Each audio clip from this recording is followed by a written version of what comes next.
કેરીના ગોટલામાંથી આપણે આ ગોટલી કાઢી છાલ કાઢીને તૈયાર કરી લેવાની.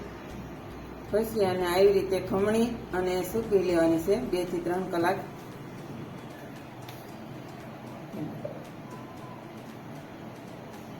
પછી આ રીતે મિક્સરમાં પીસી લેવાનું છે.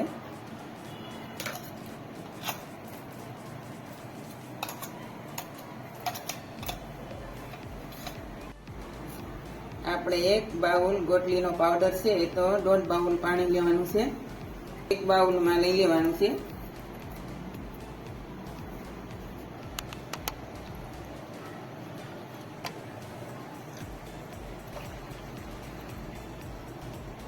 હવે સ્વાદ અનુસાર મીઠું નાખી દેવાનું છે.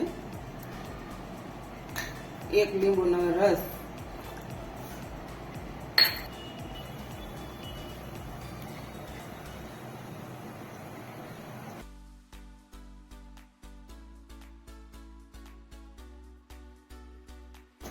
આપણે આને 10 થી 15 મિનિટ થવા દેવાનું છે.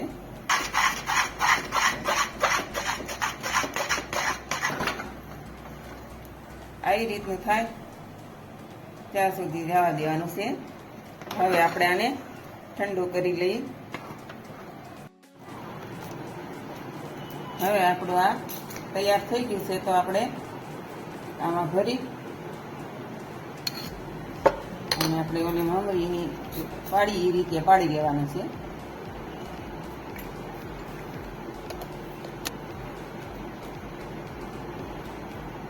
આવી થેલી પાથરી અને એની ઉપર આપણે આવી રીતે જેમ મમરી પાડતા હોય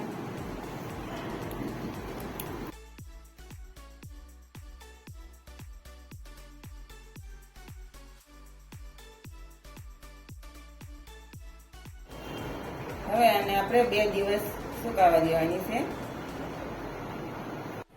હવે આપણે આ સુકાઈ ગઈ છે. હવે આવી રીતે કાતર વડે કટિંગ કરી લઈએ નાના નાના ટુકડા, પછી તળી લઈએ.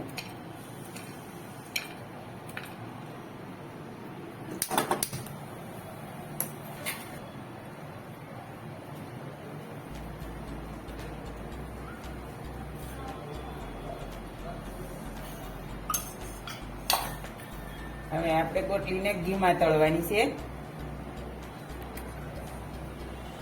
હવે આપણું ઘી ગરમ થઈ ગયું છે તો આપણે ગોટલી તળી દઈએ.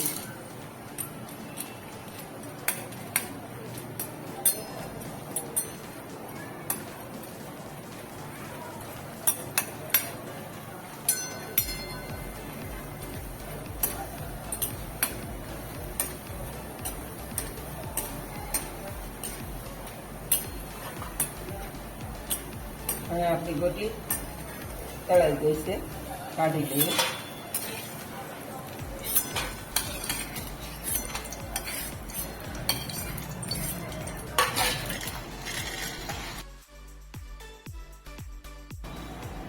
હવે આપણે આમાં હંસળ નાખી દઈએ.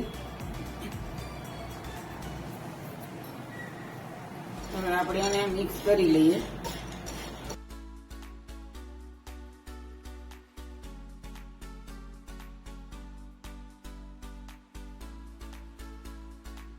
આવી રીતે તમે ડબ્બામાં ભરીને ફ્રીજમાં મૂકીને સ્ટોર કરી શકો છો.